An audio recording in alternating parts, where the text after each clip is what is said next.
پاکستان بہت مشکل معاشی حالات میں سے گزر رہی ہے اور ان مشکل حالات میں سے گزرنے کے لیے کچھ وقت کے لیے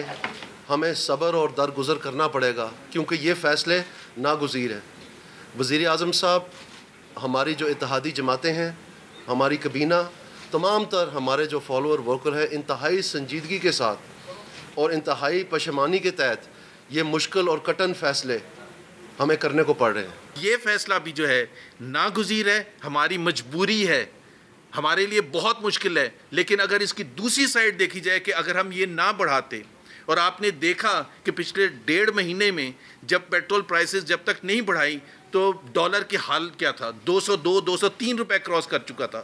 اور یہ مزید جانا تھا، اور اس کے زیادہ خراب نتائج ہوتے ہیں کہ اگر آپ کی جو ڈالر ہے